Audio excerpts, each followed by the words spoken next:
అధికారం ఉన్నా లేకపోయినా బ్రహ్మాండమైన బలగమున్న పార్టీ మన బీఆర్ఎస్ పార్టీ మానకొండూరులో. మానకొండూరు తెలంగాణ ఉద్యమంలో ఊరూరికి ఎంత అద్భుతంగా పోరాడినరు.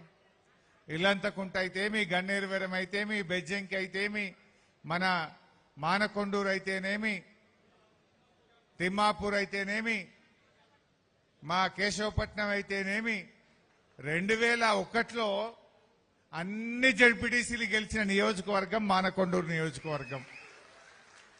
2001లోనే పార్టీ పెట్టిన తొలినాళ్లలో అన్ని జడ్పీటీసీలు గెలిచినాం, అన్ని ఎంపీపీలు గెలిచినాం. అంటే అంత అద్భుతమైన కరుడుగట్టిన కార్యకర్తలున్న గొప్ప నియోజకవర్గం మానకొండూరు నియోజకవర్గం. ఇవాళ మీ అందరినీ ఈ రకంగా కలుసుకోవడం నాకు కూడా చాలా సంతోషంగా ఉంది. ఇవాళ ఒకటి మాత్రం నిజం, సరే కేసులు బాగా పెడుతున్నట్టున్నారు. ఇవాళ మా తమ్ముడు దేవేందర్ మీద కేసు పెట్టినట్టున్నారు, 10 ఏళ్ల కింద కేసు తీసిరట. ఇక వేణు మీద అయితే పెట్టుడే పెడుతూనే ఉంటారు, రసమయ్య మీద లెక్కే లేదు. మా సోషల్ మీడియా తమ్ముళ్ళు సతీష్ కావచ్చు, సది కావచ్చు, ఇట్లా అనేక కేసులు పెడతా ఉన్నారు. కానీ వాళ్ళు గుర్తుపెట్టుకోవాల్సింది ఒక్కటే, ఇవాళ ఎవడు పెడతాడు కేసులు?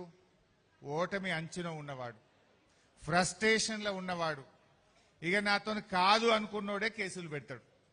వాళ్ళు ఎన్ని కేసులు పెడుతుందంటే మన బీఆర్ఎస్ గెలుపు అంత దగ్గరికి పోతున్నట్టు లెక్క. మన గెలుపు దగ్గరికి వచ్చినట్టు లెక్క. రేవంత్ రెడ్డి అప్పుడప్పుడు అంటాడు, ఇక బీఆర్ఎస్ పార్టీ ఎక్కడున్నది భయ, అయ్యే పోయింది అంటాడు, శ్మశానానికి పోయింది అంటాడు. ఒకసారి అంటాడు బీఆర్ఎస్ పార్టీ అది సచ్చిన పాముతో సమానం అంటాడు. ఇంకొకసారి అంటాడు రకరకాల బీఆర్ఎస్ లేనే లేదు అంటాడు, బీఆర్ఎస్ మొలకెత్తనీయ అంటాడు, ఈయన మొఖానికి మొలకెత్తిన వడ్లు కొనే తెలివి లేదు కానీ బీఆర్ఎస్ ని మొలకెత్తనీయ అంటాడు. నాకు ఇందాక మా జీవి చెప్తుండు, అన్న ఇంకా వడ్లు అట్లనే ఉన్నాయే, తిమ్మాపూర్లో ఉన్నాయి, అల్గునూరులో ఉన్నాయి, ఇంకా యాడ చూసినా 2 నెలలు అయినా ఇంకా వడ్లు కొంటలేరు, యాడవైనా 5 కిలోల తరుగు పెడుతున్నారు, వడ్లు కొనే దిక్కు లేదన్నా అన్నాడు. ఈ రేవంత్ రెడ్డికి వడ్లు కొనే మొహం లేదు కానీ బీఆర్ఎస్ ను మొలకెత్తనీయ అని మాట్లాడుతుండు. మొన్న అల్గునూరులో మా వాళ్ళు ట్రైలర్ చూపలేదాము, అది గుర్తుపెట్టుకో. ఇవాళ రేవంత్ రెడ్డి ఆయన పరిస్థితి ఆయనకే మనకంటే బాగా అర్థమైంది. మొన్న బహుశా మీరు చూసి ఉంటారు, అరే నేను చెప్తే ఆఫీసర్లు ఇంటలేరు అంటుండు. హైదరాబాద్ లో వర్షాలు పడ్డాయి, యాడికాడ ట్రాఫిక్ జామ్ అయిపోయింది, నేను ముందే చెప్పినా కానీ నా మాట ఎవడు ఇంటలేడు అన్నాడు. ఎందుకు ఇంటలేరు? నీ పని అయిపోయిందని వాళ్ళకి అర్థమైంది. నీ పని అయిపోయింది, నువ్వు ఉండేది లేదు కనుక నీ మాట ఎవడు వినకుండా అయిపోయింది, నీ పతార కథమైపోయింది. ఇవాళ అందుకే నేను కార్యకర్తల్ని కోరేది ఒక్కటే, మంచిగా పనిచేద్దాం. ఇది నిజంగా మన కోసం కాదు, రేపటి తెలంగాణ భవిష్యత్తు కోసం బీఆర్ఎస్ గెలవాల్సిన అవసరం ఉంది.